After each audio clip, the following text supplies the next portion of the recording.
నమస్కారము. ఈరోజు మనం వేమనపద్య సారామృతములో నుంచి తాను గడవలేక తగవేది యాప్తుల పూర్వ జన్మమందు పుణ్యంబు సేయని చమురుగల్గు దివ్య నరవితో మండును భూపతి కృప నమ్మి భూమి జెరుచువాడు పాపమనగ వేరే పరదేశమున నేదు అనే పద్యాలు, ఆ పద్యాల యొక్క అర్థం తెలుసుకుందాము.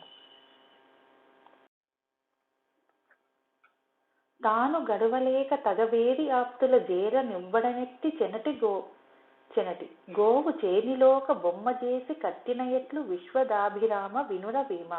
ఈ పద్యం యొక్క అర్థము: ఒక్కొక్కడు ఎంత కలిమి ఉన్నా తాను అనుభవింపడు, ఎవరికీ పెట్టడు. ఇది ఎలా ఉందంటే ఆవు బొమ్మను చేసి చేలో కట్టినట్లుంటుంది అని భావము. పూర్వ జన్మమందు పుణ్యంబు సేయని పాపి ధనము కాసపడుట ఎల్ల విత్తు మరచి గోయ వెతికిన చందమ్ము విశ్వదాభిరామ వినురవేమ. ఈ పద్యం యొక్క అర్థము: గతం జన్మంలో పుణ్యము చేయని పాపాత్ముడు ధనానికి ఆశపడటం ఎలా ఉందంటే విత్తడం మరిచిపోయి చేను కోయటానికి వెళ్ళటం లాంటిది.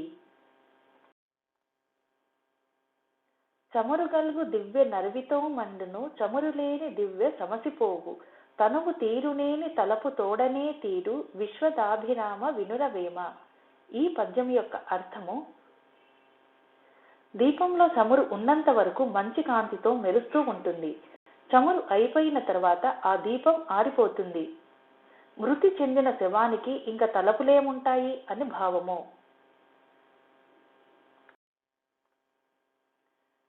భూపతి కృప నమ్మి భూమి జెరుచువాడు ప్రజల ఇసురు దాకి పడును పిదప యోగరవేయు బంతి ఎందాక నిల్చుగా విశ్వదాభిరామ వినురవేమ.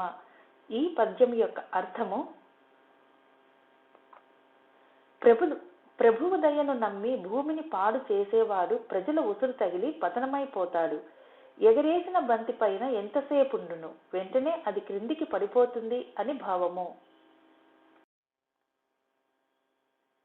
పాపమనగ వేరే పరదేశమున లేదు తనదు కర్మములను దగిలియుండు కర్మతంత్రిగాక గనుకని యొట్టొప్పు విశ్వదాభిరామ వినురవేమ. ఈ పద్యం యొక్క అర్థము: పాపం అన్నది ఎక్కడో లేదు, అది తను చేసుకున్న కర్మము అనుసరించియే ఉంటుంది. కుస్థిత కర్మలు చేస్తూ సంబరపడటం కాక మంచి చెడులను చూసి మసలడం మంచి పని అని భావము.